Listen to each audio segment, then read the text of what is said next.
En este capítulo de Causas del Exilio vamos a hablar del secuestro y la extorsión.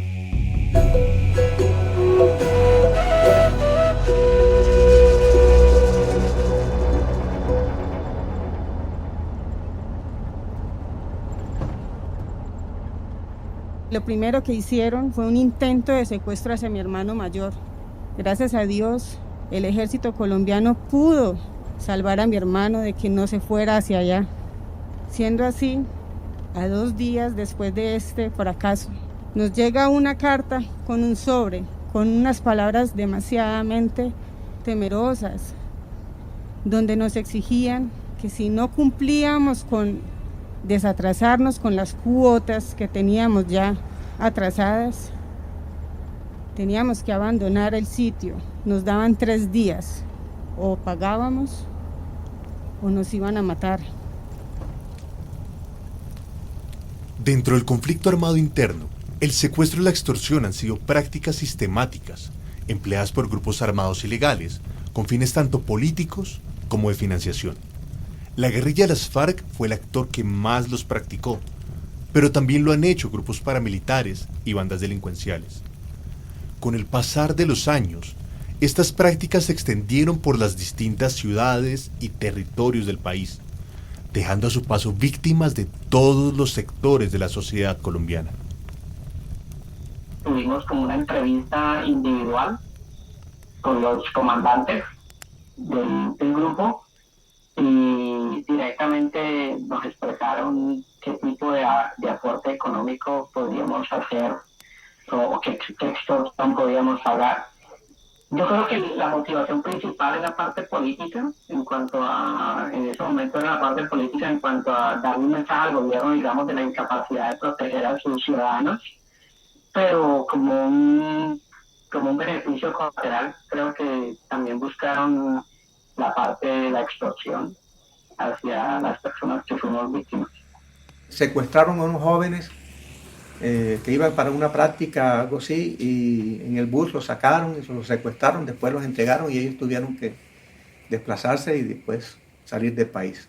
Le estoy hablando cerca de 8 o 10 estudiantes, activistas estudiantiles y todo eso. El secuestro ha afectado a campesinos, comerciantes de medianos y altos recursos, turistas, grandes empresarios, políticos, personas de la vida pública y extranjeros que venían a Colombia a desempeñar cargos en multinacionales, pero también a personas que por azar cayeron en secuestros masivos en ciudades o pueblos y en las denominadas pescas milagrosas en las carreteras. El mismo grupo guerrillero había hecho el secuestro masivo de la iglesia La María. Y ese secuestro fue para ellos pues como exitoso, ¿no? Porque ellos lograron como, no sé, sus objetivos. Y según lo que nos enteramos después, ellos podían darle una buena calidad de vida a los secuestrados, a cambio lógicamente de extorsión. Lo que nos dimos cuenta es que, o sea, con eso lo que yo me di cuenta es que, porque para mí La María pues es un sector súper high class, ¿sí? Entonces, pues un secuestro en la iglesia de La María, pues claro, sí, o sea, porque es La María, pero en la iglesia de mi barrio no van a venir a secuestrar.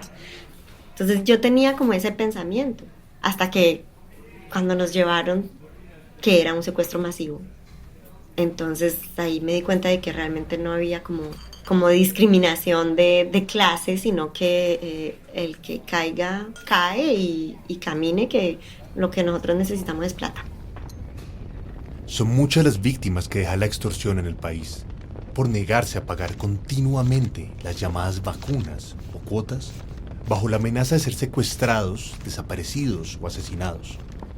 En muchos casos, las víctimas se fueron sin denunciar estos hechos, por miedo a las represalias que podían tener, o por la misma desprotección del Estado.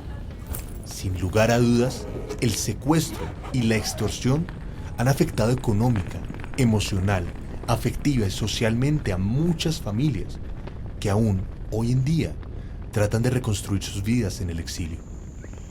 Ya en ese momento ya tenemos extorsión.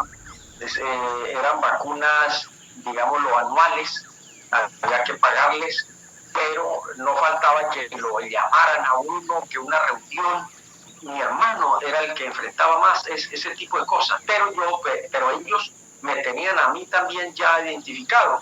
Ellos sabían que yo era dueño y todo.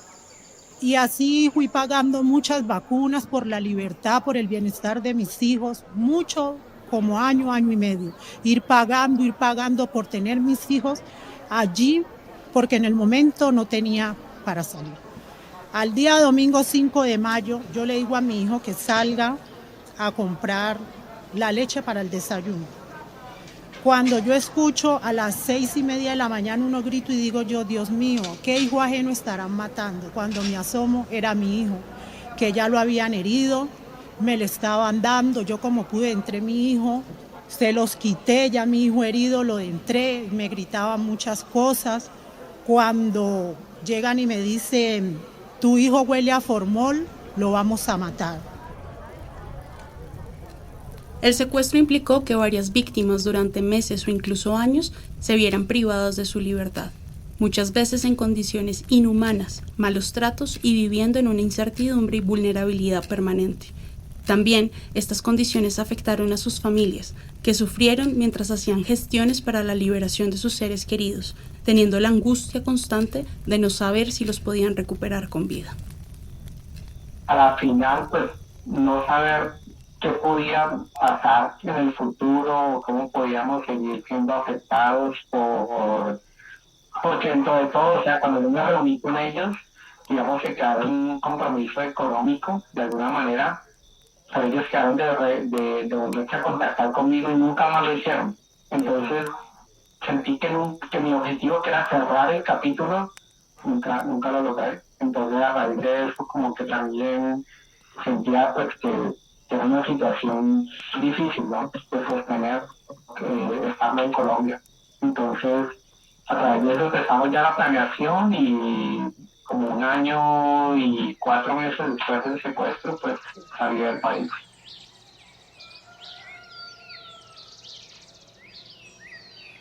Mira, la verdad es que uno cuando no lo toca a uno es muy indiferente frente a eso. Pero no, reconstruyo mi frase, porque no debemos hablar en uno. Yo voy a hablar por mí.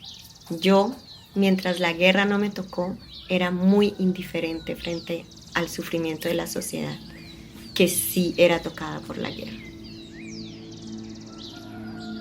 Desde la Comisión de la Verdad, el capítulo Exilio, la Colombia fuera de Colombia, les presentó Causas del Exilio, a partir de fragmentos de testimonios reales de víctimas del conflicto armado colombiano, de entre los miles recogidos por la Comisión.